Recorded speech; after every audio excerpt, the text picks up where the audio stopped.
ای نشته می په لاسو کې بنګړي در سره ځم ای مات می دی په خپو کې شي ازغي در سره ځم قسم می دی په خدای وي خدای راستی در سره ځم هیڅ سوچ ور باندې نه کوم بیخي در سره ځم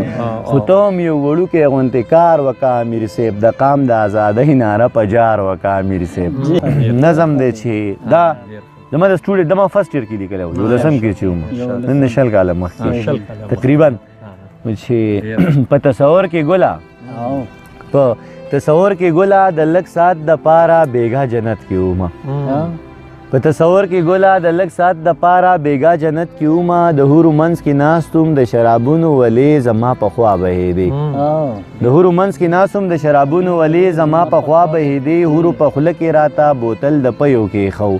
غلمان څلور طرف ته لاس په نامه ولاړو زما سوچونه نه وو هېڅ مې فکرونه نه وو په شنو باغونو کې زه لکه طوطي خوشحال وم خو بیا په دغه وخت کې چا ظالمانو راته په غوږ کې داسې ووې یار دې دوزخ ته تللی خو بیا په دغه وخت کې چا ظالمانو راته په غوږ کې داسې ووې یار دې دوزخ ته تللی د دې وینا سره سم زما حالت بدل شو څه لیونی غوندې شوم په ګډو وډو سر شوم ما په جنت کې ګله بیا داسې شور جوړ کو ماله مې یار راولی زما بهار راولی چې اوس باقي دیدن یې د حورو مخ کې وکم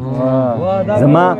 ماله مې یار راولی زما بهار راولی چې اوس باقي دیدن یې د حورو مخ کې وکم بیا به جنت کې زما عمر ډېر ښه تېرېږي خو هی افسوس دلبره چې چا مې نه منله خو زه هم پښتون وم ګله او بغاوت مې وکړو ستا د دیدن دپاره ما جنتونه پرېښول د حورو لاسو کې ما ډک ډک جامونه پرېښول د خپل غني غفار مې ډېر رحمتونه پرېښول خپل څلور طرف ته ماشنه باغونه پرېښول او د غلمانو سره مې ټول لوزونه پرېښول د خپل غني غفار مې ډېر رحمتونه پرېښول او بیا په منډو منډو تا له دوزخ ته رالم او ستا په غېږ کې ګله لکه ماشوم ودو